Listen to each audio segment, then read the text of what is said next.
Good morning, distinguished guests, colleagues, and partners. It is an honor to join you virtually for the Green Finance Kenya 2025 Roundtable, convened by FSD Kenya in partnership with GIZ Germany. While I regret not being with you in person, I am grateful for the opportunity to contribute to this important conversation on scaling Kenya's green economy and accelerating sustainable investments for a resilient future.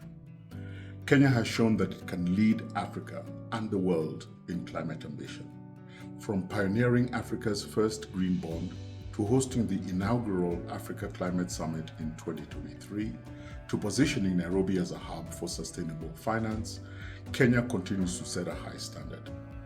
The Nairobi Declaration, born from that first summit, unites African voices in calling for a fair, accessible, and scaled-up global climate infrastructure.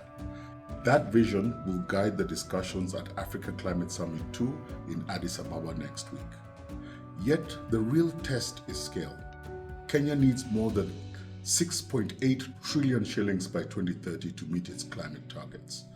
Public resources alone will not get us there. We need coherent policies, innovative financial instruments, and strong partnerships to unlock the capital required. This is where green finance becomes transformative.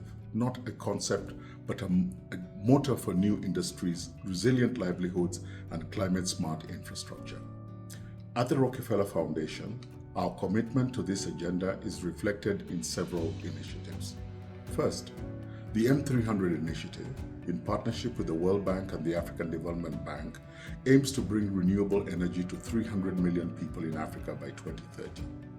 In Kenya, this means powering households, schools, hospitals, businesses, and agriculture while mobilizing blended finance and de-risking private investment. Second, the Africa Carbon Markets Initiative, ACMI, which is building transparent, high-integrity carbon markets across the continent. These markets can channel billions into green growth while creating millions of jobs. Kenya is at the forefront, playing a leading role in advancing carbon trading frameworks and integrity standards that will define Africa's global reputation. Third, the Africa Green Industrialization Initiative, AGII, launched at COP28, which seeks to harness Africa's renewable resources to power low-carbon industries, from green steel to e-mobility and sustainable agro-processing. These efforts align with Kenya's national priorities and the Nairobi Declaration, and are designed to bring in private capital alongside public investment. To succeed, we must embrace what I call the 4Ps framework: public-private philanthropic partnerships. Government brings policy and enabling frameworks. The private sector brings scale, efficiency, and market discipline. Philanthropy brings risk tolerance, catalytic capital, and competing power. When these three work together, they multiply each other's impact, turning ideas into bankable projects and bankable projects into lasting development outcomes. As we move towards Africa Climate Summit 2 in Addis, the measure of our success will be in delivery.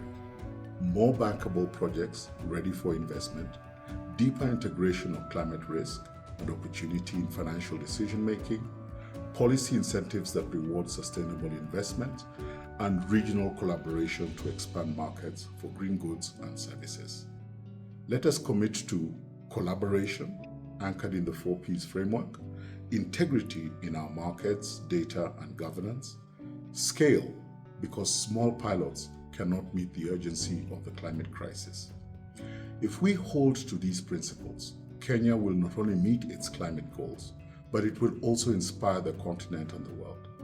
Thank you, and wishing you all a productive 2 days.